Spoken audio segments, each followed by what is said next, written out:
몇 년 전에 식당 옆자리에서 친구로 보이는 20대 여자 둘이서 하는 얘기를 들었는데요. 본인 MBTI가 3개라는 겁니다. 근데 3개까지는 몰라도 2개라는 분들은 가끔씩 댓글에도 보이죠. 어떤 심리학자는 그런 말을 하기도 해요. MBTI라는 게 일종의 사회적 페르소나라고. 그게 MZ세대가 MBTI를 소비하는 방식이라는 겁니다. 자, 여기서 페르소나라는 용어가 나온대요. 가면이라는 뜻이에요. 만약 MBTI를 페르소나로 인식한다면 과몰입은 원천적으로 차단되는 겁니다. 왜냐하면 페르소나는 뇌가 아니거든요. 오늘은 페르소나 문제를 얘기하면서 관련 MBTI 얘기도 같이 해볼게요. 재미삼아 참고삼아 보시기 바랍니다.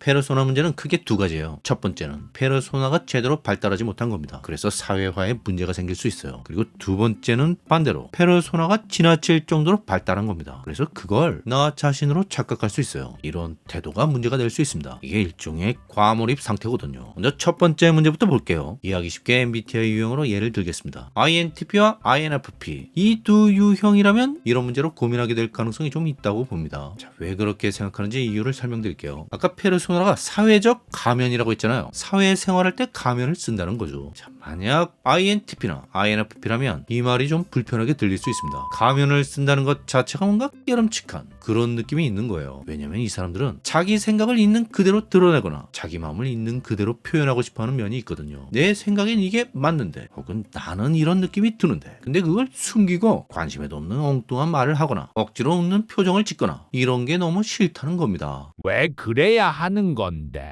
이러고 있는 거예요. 자, 왜 그래야 하냐면 그게 암묵적인 사회적 룰인 경우가 많거든요. 특히 영업이나 서비스처럼 사람을 대하는 직종에서는 대부분 그래요. 백화점 직원이 손님한테, 고객님은 뚱뚱하셔서 이 옷이 잘 안 맞네요. 미장원 주인이 손님 머리를 깎으면서 머리가 크신데 숱은 별로 없으시네요. 이렇게 말할 수는 없는 겁니다. 그렇죠. 설사 그게 팩트라고 해도 그렇게 말하면 문제가 된다는 거예요. 그리고 내가 좀 기분이 안 좋더라도 그걸 티내면 지적받게 됩니다. 한마디로 프로답지 못한 거죠. 그 세계에서는 그런 게 실력이에요. 정제된 말을 사용하고 감정 조절을 할 줄 아는 게 실력이라는 얘기입니다. 페르소나를 기능 콤플렉스라고 하거든요. 콤플렉스는 융심리학 용어인데 인간 정신의 내면에 존재하는 심리적 구조물을 말해요. 융에 의하면 한 사람의 내면에는 다양한 콤플렉스가 존재합니다. 페르소나를 기능 콤플렉스라고 하는 건 그게 어떤 기능을 수행한다는 거겠죠. 어떤 기능일까요? 외부 현실에 적응하게 만드는 기능인 거예요. 이 페르소나의 기능이 어느 수준 이상으로 발달해야 사회화가 성공적으로 이루어지는 겁니다. 어린아이들은 이 페르소나 기능이 발달하지 않아서 사회화가 어려운 거죠. 애들은 그냥 생각한 대로 말하잖아요. 와,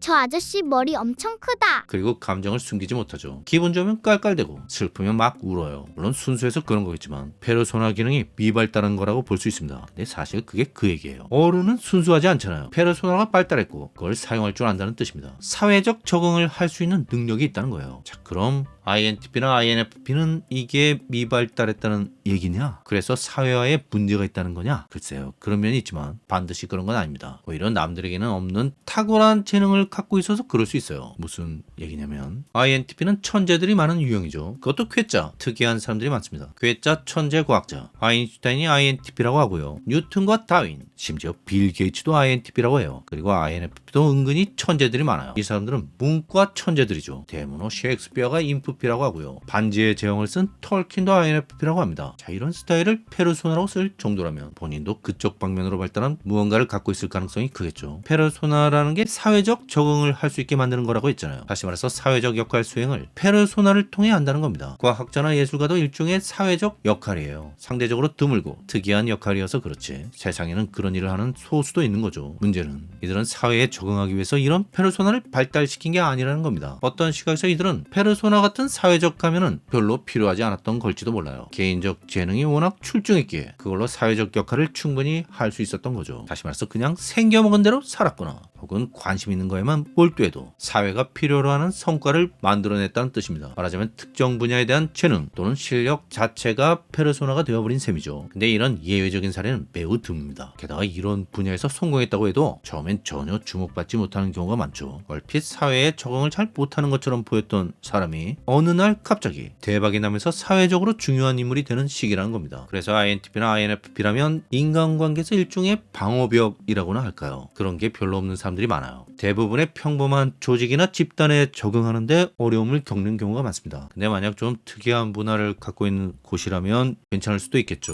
자, 그리고 두 번째 문제인데요. 이번엔 반대예요. 페르소나가 미발달한 게 아니라 지나치게 발달한 겁니다. 하지만 언제나 진리는 과유불급이죠. 이 경우도 확실히 문제가 됩니다. 아마도 ESFJ나 ESTJ 중에 이런 사람들이 많을 것으로 보이는데요. 특히 사회적으로 지위가 확실하고 안정적일수록 답이 안 나오는 경우가 많아요. 말하자면 이런 겁니다. 팀장님, 부장님, 매니저님, 사장님 이런 게 그냥 나예요. 그 직함이 곧 나의 정체성이라는 겁니다. 이런 사람 의외로 많아요. 근데 요즘 사회가 엄청 빠르게 변화하고 있어서 점점 줄어드는 추세이긴 하지만 여전히 많다고 봅니다. 기본적으로 페르소나는 사회와 개인이 모종의 합의를 봐서 형성되는 거라고 할 수 있어요. 무슨 얘기냐면 근데 아까 영업이나 서비스 분야의 사례를 들었는데 이번엔 그 중에서 항공사 승무원, 스튜어디스의 경우를 볼게요. 이 스튜어디스가 되려면 일단 항공사에서 요구하는 스펙을 어느 정도 갖추고 있어야 돼요. 그렇죠. 미모와 키 이런 외모가 좀 되어야 하고요. 그리고 성격도 중요하죠. 밝고 싹싹하고 그러면서도 빠릿빠릿하고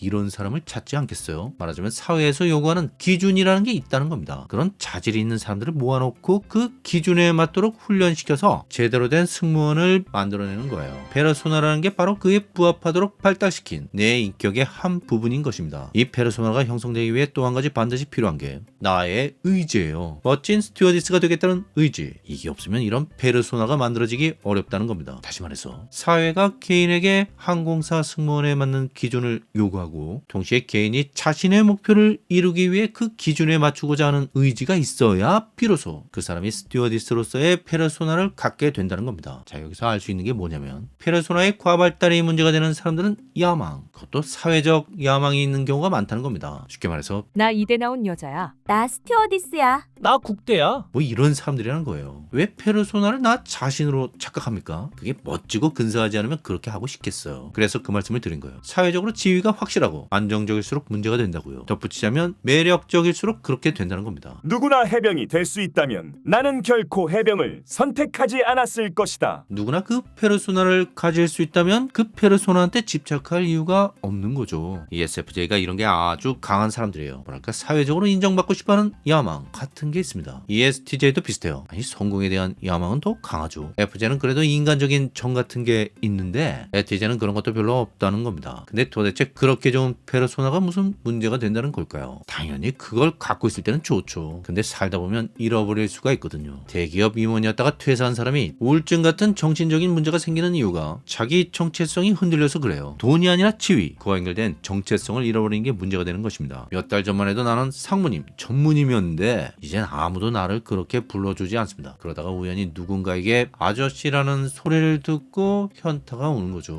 페르소나와 관련된 첫 번째 문제가 주로 사회화가 시작되면서 생기는 문제라면 두 번째 문제는 사회화가 끝나면서 생기는 문제라고 할 수 있습니다. 시기적으로 후자가 전자에 비해 인생 후반기에 올 가능성이 크지만 반드시 그런 건 아니에요. 젊은 나이에 크게 성공했다가 갑자기 나락가도 비슷한 충격이 올 수 있습니다. 사람에 따라서는 회복이 불가능한 경우도 있어요. 스스로 목숨을 끊기도 하고 죽을 병에 걸리기도 하는데 이런 육체적 죽음 이전에 사회적 죽음이 먼저 찾아오는 거예요. 그게 어떤 사람에겐 그냥 죽음처럼 느껴지는 겁니다. 내가 나로 살 수 없으면 살아도 사는 게 아닌 거예요. 왜냐면 나는 결코 아저씨가 아니거든요. 이름만 들으면 아는 회사의 상무님, 전무님 혹은 잘 나가는 스타이거나 사람들이 인정할 수밖에 없는 땡땡땡이었던 사람이 나예요. 그래서 어떤 사람들에겐 페르소나가 사라지면 더 이상 나도 없는 겁니다. 하지만 사실 원래 그건 내가 아니었어요. 나는 처음부터 따로 있었던 거죠. 이걸 아는 사람은 페르소나가 사라지든 바뀌든 별로 문제가 되지 않습니다. 사장님이면 어떻고 아저씨면 어때요? 미스코리아면 어떻고 인사마가씨면 어떻습니까? 어차피 추억일 뿐이고 지난 옛일일 뿐입니다. 언젠가는 사라질 포장지일 뿐이라는 얘기예요. 그래서 할 수만 있다면 페르소나를 사용해서 사회에 적응을 잘 하되 그게 페르소나일 뿐이라는 걸 잊지 않는 게 좋습니다. 다시 말해서 사회에서 살아가기 위해서 페르소나를 사용할 수밖에 없지만 결국 남게 되는 건 페르소나 이면에 존재하는 진짜 나, 사회적 역할과는 무관하게 존재하는 있는 그대로의 나라는 것입니다. 이전에 페르소나에 대해서 이야기를 한 적이 있는데요. 이 이야기에 관심이 있는 분들이 꽤 많은 것 같아요. 그래서 오늘은 좀 더 딥하게 들어가 보려고 합니다. 제가 댓글을 아주 자세히 보지는 않는데요. 그래도 대충 다 봅니다. 어쨌든 가장 큰 소통 창구잖아요. 봐야죠. 예, 이 채널을 보시는 분들 연령대가 20대, 30대가 가장 많아요. 그리고 이전에 설문조사한 결과를 보면 IN 유형들이 아주 많은 것 같습니다. IN 유형은 INTP, INFP, INTJ, INFJ 이 네 유형이죠. 이들 중 특히 INTP, INFP 유형이 페르소나가 미발달한 경우가 많다고 했는데요. 이유는 뭐 복잡하지 않습니다. 일단 IN 유형이라면 대체로 혼자 있는 걸 편하게 생각하는 사람들이 많아요. 많은 사람들과 어울려 본 경험이 상대적으로 적다는 거죠. 페르소나는요, 사회적 가면이라고 하잖아요. 여러 사람들과 어울릴 때 나오는 나의 모습을 말하는 거예요. 혼자 있을 때는 페르소나가 필요가 없죠. 그런 걸 쓸 이유가 없는 거예요. 그래서 보통 IN 유형들이 페르소나가 덜 발달한 경우가 많다는 겁니다. 근데 IN 중에서 J 유형이라면 조금 달라요. 이전에 그런 말씀 드린 적이 있는데 나이와 관련된 지표가 JP 지표라고 했습니다. 대체로 나이가 어린 사람 중에 P 유형이 많고 연식이 좀 된 분들 중에 J 유형이 많아요. 그래서 INTJ나 INFJ라면 페르소나를 이미 충분히 사용하는 사람들이 꽤 많습니다. 하지만 그래도 IN 유형이잖아요. 뭐가 다르냐면 이들은 페르소나를 아주 의식적으로 사용하는 경향이 있어요. 무슨 얘기냐면 페르소나를 사용하면서도 이게 페르소나인지 아닌지 잘 모르는 사람들도 아주 많거든요. ES 유형 중에 그런 사람들이 많습니다. 그냥 그게 나인 줄 아는 거예요. 이들은 혼자 있는 걸 좋아하지 않습니다. 차라리 여러 사람들과 어울리는 게 더 익숙해요. 그래서 페르소나가 마치 나 자신처럼 느껴지는 겁니다. 근데 인티제나 인프제라면 페르소나는 페르소나일 뿐 결코 내가 될 수 없죠. 그건 어디까지나 필요에 의해 썼다 벗었다 하는 것일 뿐이에요. 말 그대로 가면이라는 겁니다. 자, 무슨 차이인지 아시겠죠? 근데 이 페르소나라는 단어의 원래 뜻이 가면이라고 하니까 마치 무슨 진심을 감추고 거짓으로 나를 꾸미는 거 뭐 이런 식으로 생각하는 분들이 있는 것 같아요. 그래서 페르소나가 발달한다면 사람이 좀 가식적이 된다는 얘기인가? 이렇게 생각하는 거죠. 예, 뭐 그렇게 볼 수도 있지만 엄밀히 말하자면 그런 뜻은 아니고요. 그냥 이것도 난데 다만 이게 나의 전부는 아니라는 겁니다. 다른 나도 있다는 거예요. 예, 근데 내가 밖에 있을 때와 집에 있을 때가 다르잖아요. 그런 사람 많죠. 집에서는 조용하던 사람이 밖에서는 말도 잘하고 놀기도 잘하고 이런 경우가 있어요. 반대로 밖에서는 말수도 적고 얌전한 사람이 집에 오면 말도 많아지고 성격도 괄괄하게 바뀌는 경우도 있습니다. 자, 어느 쪽이 진짜 나입니까? 둘 다 나죠. 다만 내가 밖에 있을 때 행동하는 거랑 집에 있을 때 행동하는 게 좀 다를 뿐이에요. 이때 주로 밖에서 여러 사람들과 어울릴 때의 나를 페르소나라고 하는 겁니다. 사회적 관계 속에서 드러나는 나의 모습을 말하는 거예요. 사람들은 나의 페르소나를 보고 내가 원래 그런 사람인 줄 아는 겁니다. 자, 근데요, 이런 고민을 한다는 것 자체가 페르소나와는 좀 거리가 있는 사람이라는 거예요. 성향 자체가 그런 면이 있다 보니까 나는 너희들이 생각하는 그런 사람이 아닌데? 남들한테 보여지는 내가 진짜 나일까? 이런 생각을 한다는 겁니다. 근데 이런 생각을 거의 안 하는 사람도 상당히 많습니다. 만약 ES 유형이라면 그냥 그게 나지 뭐 그럼 너겠냐? 이러고 치워버릴 가능성이 커요. 이 사람들은 진짜 나는 뭘까? 라는 식의 고민은 거의 안 합니다. 별 관심이 없어요. 페르소나라는 용어는 칼 융이 만든 건데요. 이 사람은 그냥 페르소나를 인간 정신의 기본 요소 중에 하나라고 봐요. 다시 말해서 융에 의하면 모든 사람은 페르소나가 있는 거죠. 그리고 있을 수밖에 없고 있어야만 하는 겁니다. 왜냐하면 모든 인간은 사회생활을 하니까요. 사회생활을 하면 싫든 좋든 페르소나가 만들어질 수밖에 없어요. 예컨대 직업이 간호사, 교사, 법관, 회사원, 공무원이라면 이런 것도 다 나의 페르소나가 될 수 있고요. 그리고 성인이 아니라 학교 다닐 때 친구들 사이에서도 누구는 범생이고 누구는 일진이고 누구는 엄친하고 이런 이미지가 자연스럽게 생기잖아요. 이런 이미지, 그리고 이 이미지를 만들어내는 나의 퍼스널리티, 외부 인격을 페르소나라고 하는 겁니다. 근데 이 페르소나가 덜 발달하면 사회적 적응이 힘들어질 수 있어요. 말하자면 이런 겁니다. 내가 직업이 간호사예요. 사람들은 다 나를 간호사로 봅니다. 근데 만약 내가 간호사로서의 기본적인 마인드나 태도, 지식이나 자세가 부족하면 어떻게 될까요? 너 간호사 맞아? 이런 소리를 듣는다는 겁니다. 간호사 복장을 하고 있지만 하는 행동을 보면 간호사 같지 않아요. 간호사로서의 페르소나가 제대로 발달하지 않은 겁니다. 그래서 같은 간호사들 사이에서 무시당하거나 심지어 환자들에게도 인정받지 못하거나 이렇게 될 수 있어요. 다시 말해서 페르소나가 충분히 발달하지 못하면 사회적 적응에 문제가 생긴다는 겁니다. 자, 그렇다면 INTP나 INFP가 이런 문제가 있다고 했는데 그럼 이 두 유형은 페르소나가 덜 발달한 사람들이고 그래서 사회적 적응이 어렵다는 얘기냐? 정확하게 말하자면 그 얘기가 아니고요. INTP나 INFP의 페르소나로는 그 특성상 사회에 사회에 성공적으로 적응하기가 상대적으로 어렵다는 뜻이에요. 뭐랄까 난이도가 좀 있다거나 할까요? INTP나 INFP의 페르소나로 완벽하게 사회적 적응에 성공한 사람들의 경우 상당히 예외적인 일반적이지 않은 케이스가 많습니다. 한마디로 천재들이라는 거죠. 원래 INTP는 천재들이 많은 유형이고요. INFP도 천재들이 많아요. 문과 천재라고 했죠. 아인슈타인이 INTP, 셰익스피어가 INFP예요. 그래서 만약 인팁이나 인프피라면 천재 소리를 좀 들어야 혹은 최소한 영재 수준은 되어야 비교적 성공적으로 사회적 적응을 할 수 있다고 봅니다. 왜 그렇게 보냐면요. 이 사람들은 혼자서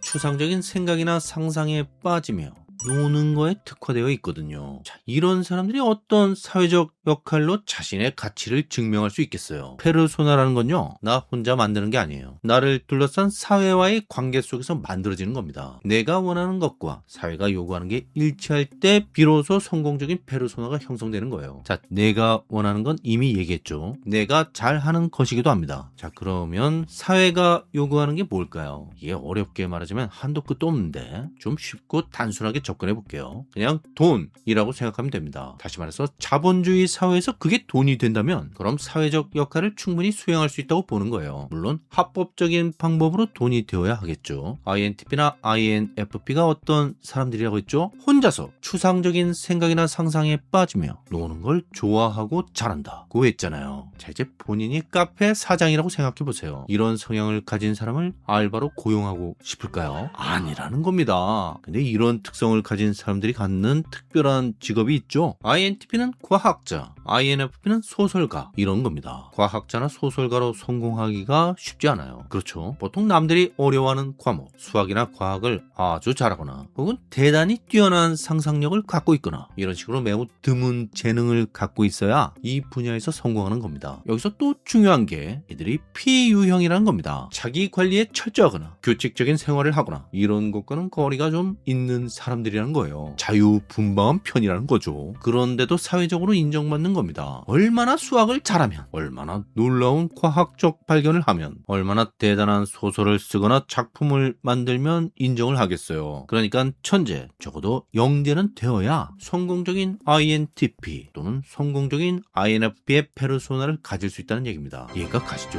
근데 만약 본인이 인팁이나 인프피인데 천재나 영재가 아니라면 그럼 계속 인팁이나 인프피로 사는 거에 고민을 좀 해볼 필요가 있어요. 일반적으로 평범한 직장이라면 나를 제대로 알아보는 사람이 많지가 않아요. 나름 꽤 똑똑하고 재능이 있어도 대부분의 사람들은 그걸 잘 알아보지 못합니다. 하지만 에티켓이 부족하거나 눈치 없는 건 바로 보이죠. 그래서 장점보다는 단점이 훨씬 부각될 가능성이 커요. 그래서 만약 내가 이런 인팁이나 인프피라면 각오를 좀 하는 게 좋습니다. 내가 스스로의 정체성을 그대로 유지하는 상태에서 사회에서 요구하는 역할을 수행하려고 하면 선택의 폭이 줄어들 수밖에 없어요. 최소한 INTP라면 연구원, INFP라면 방송작가 정도는 되어야 제대로 된 페르소나를 가질 수 있다는 겁니다. 근데 여건상 그게 어려워서 다른 선택을 할 수밖에 없는 사람도 있어요. 어쨌든 돈은 벌어야 하잖아요. 성인이라면. 그래서 그렇게 고생을 좀 하다 보면 어느 순간 내가 좀 변했다는 느낌적인 느낌이 들 수 있습니다. 원래 나는 INTP였는데 INTP인 줄 전혀 몰랐다는 얘기를 듣기도 하고 또 내가 봐도 이전과는 뭔가 좀 달라진 것 같아요. 근데 만약 내가 하고 있는 일, INTP와는 맞지 않는 카페 일을 꽤 잘한다는 평가를 받는다면 내 정체성의 변화가 생긴 것일 수 있습니다. 물론 집에 혼자 있을 때는 다시 INTP로 돌아올 수 있죠. 밖에서는 카페 일 하다가 집에 와서는 우주의 기원 같은 다큐만 보는 거예요. 본질은 잘 바뀌지 않으니까요. 하지만 그럼에도 불구하고 나의 페르소나는 더 이상 INTP가 아닌 것입니다. 근데 그래도 괜찮습니다. 페르소나는 페르소나일 뿐이니까요. 또 달라질 수 있어요. INTP였는데 아니었다가 또다시 INTP가 될 수도 있는 거죠. 사람 일은 모르니까요. 중요한 건 그게 INTP냐 아니냐가 아니라 건강한 페르소나를 갖는 거예요. 내가 원하고 할 수 있는 것과 사회가 요구하는 걸 성공적으로 일치시킨다면 그게 무엇이든 상관없다는 것입니다. 애니어그램으로 보면 예술가 유형은 4번이에요. INFP가 대표적인 4번 유형이지만 INFJ 중에도 많고요. 그리고 ISFP나 INTP 중에도 4번이 꽤 있습니다. 제가 4번 얘기할 때마다 이 노래 가사를 말씀드리는데요. 라디오헤드의 크립입니다. 근데 주로 1절 얘기만 했죠. 이번엔 2절 얘기를 해볼게요. 2절 가사 역시 매우 4번적입니다. I don't care if it hurts. I want to have control. 아파도 상관없다. 제어하고 싶다. 자, 이 가사는요 4번 특유의 은근히 막 가는 성향과 관련이 있어요. 4번은 불건강할 때 자기 파괴적인 면이 나온다고 했죠. 본인이 컨트롤이 안 되는 겁니다. I want a perfect body. I want a perfect soul. 완벽한 몸을 원해. 완벽한 영혼을 원해. 근데 이상하게 이 사람들 완벽주의예요. 예술가들이 자기 작품 만들어낼 때 아주 사소한 결함도 참아내지 못하잖아요. 보통 애니어그램에서 완벽주의자 하면 1번인데 규칙적으로 생활하고 청소 열심히 하고 이런 사람이죠. 근데 4번의 완벽주의는 좀 결이 달라요. 4번은 외부와 분리된 독립된 전체로서의 자기 자신을 가장 강하게 의식하는 사람입니다. 이들이 창조하는 한 편의 영화, 한 권의 소설, 이런 예술작품 또한 그 자체로 완결된 하나의 독립된 세계죠. 그래서 4번에게는 이 작품이라는 게 일종의 자기 복제라고 할 수 있습니다. 작품이 곧 나라는 거죠. 예술가는 작품의 완성도에 집착하잖아요. 마치 그런 것처럼 본인 또한 완벽한 존재가 되고 싶은 거예요. I want you to notice when I'm not around. 나를 알아봐 주길 바래. 내가 없을 때. 자, 이게 바로 오늘 말씀드릴 내용과 직접적으로 관련이 있는 문제의 가사인데요. 이게 도대체 무슨 얘기예요? 나를 알아봐 주길 바란다면서 왜 자기가 없을 때를 말하냐는 겁니다. 그냥 있을 때 알아봐 달라고 하면 되잖아요. 혹은 알아봐 주길 바란다면 그냥 있던가. 자, 이 가사의 주인공이 참 이상한 사람으로 보일 수 있는데요. 근데 흥미로운 건 이게 원래 예술가들의 특징이라는 겁니다. 소아과 의사이자 정신분석가인 위니쿠슨 이런 말을 했습니다. 모든 종류의 예술가들에게서 소통하고자 하는 강렬한 욕구와 여전히 발견되지 않으려는 더욱 강렬한 욕구. 이 두 가지가 공존하는 딜레마를 감지할 수 있다. 쉽게 말해서 이런 거예요. 아이가 엄마랑 숨바꼭질 놀이를 합니다. 그러면서 숨어요. 소리를 안 내지만 얼굴은 막 웃고 있죠. 아이는 이게 재밌는 거예요. 근데 너무 깊이 숨어버린 나머지 엄마가 나를 찾지 못합니다. 자, 그럼 더 이상 재미있지 않아요. 그렇죠. 숨는 것은 즐겁지만 발견되지 못하는 것은 재앙이다. 자, 그럼 왜 숨는 게 즐겁고 또 그러면서도 누군가 나를 찾아내지 못하면 괴로운 걸까요? 이 이상한 심리가 참자기와 관련이 있습니다. 위니쿠스는 참자기와 거짓자기라는 개념을 만들었는데요. 여기서 거짓자기는 대략 페르소나와 비슷한 뜻이에요. 하지만 엄밀히 말해서 좀 다르죠. 페르소나는 칼 융이 만든 개념인데 같이 중립적이에요. 그게 좋은 것도 아니고 나쁜 것도 아니란 얘기입니다. 그저 우리 인격에 그런 기능이 있다는 거예요. 사회적 역할을 수행하게 만드는 인격의 한 부분이라는 거죠. 이게 융의 생각입니다. 근데 위니콧의 거짓자기는 어때요? 이름부터가 좀 느낌이 싸하죠? 페르소나라는 말 자체가 불편한 분들은 아마도 그게 진짜 내가 아니라서 그럴 거예요. 그렇겠죠. 그래서 이런 분들이라면 융의 페르소나 개념보다는 위니콧의 거짓자기 개념이 더 마음에 와닿을 가능성이 큽니다. 말 그대로 그건 가짜 나라는 거죠. 원래 진짜 나는 그냥 이렇게 생겨먹은 사람인데 이런 생각을 하고 이런 감정을 느끼는 사람인데 왜 내가 마음에도 없는 말을 하고 상대방 기분 맞추기 위해 내 감정을 감추고 이래야 하냐는 겁니다. 사회생활이고 뭐고 이렇게까지 해가면서 살아야 하나. 와, 진짜 더럽게 힘들다. 여기서 말하는 진짜 나의 생각, 진짜 나의 감정, 이게 바로 참자기에서 오는 거라고 할 수 있어요. 위니콧은 소아과 의사 출신 정신분석가라고 했잖아요. 그래서 이 사람은 엄마와 아이를 관찰할 기회가 많았어요. 위니콧이 말하는 참자기가 뭐냐면요, 애가 아주 어렸을 때 대략 생후 6개월 이전의 아이를 말하는 겁니다. 이 시기는 절대적 의존기라고 해서 엄마의 무조건적인 보살핌이 필요한 기간이에요. 이때는 훈육이고 뭐고 없습니다. 애가 울면 무조건 안아주고 젖먹이고 재우고 이래야 돼요. 이 시기 아이는 오로지 생물학적 요구에 의해서 엄마를 찾는 겁니다. 이때 아이의 요구가 충분히 충족되면 아이의 정신에서 참자기가 탄생하는데요. 위니콧은 참자기의 존재를 증명하는 가장 날것의 그리고 가장 아름다운 신호가 자발적 몸짓이라고 했어요. 아무런 의도나 계산 없이 내면의 생생한 생명력에서 우러나와 본능적으로 행하는 모든 행동을 말하는 겁니다. 예컨대 이유 없이 손을 뻗어 엄마의 코를 만진다든지, 기분이 좋아 발가락을 꼼지락 댄다든지, 갑자기 소리를 지른다든지 이런 걸 말하는 거예요. 자기의 내면에서 우러나오는 본능과 욕구를 부끄러워하지 않고 있는 그대로 긍정하는 것입니다. 근데 그러면서 거짓자기도 생겨나기 시작하는데요. 만약 엄마가 엄마 자신의 기분이나 스케줄에 따라 아이를 통제한다면, 예를 들어 아이가 놀고 싶을 때 억지로 채우거나 아이가 울 때 엄마가 감정적으로 대응하거나 하는 식이죠. 애를 보다 보면 이런 경우가 아예 없을 수는 없잖아요. 자, 그럼 이제 아이는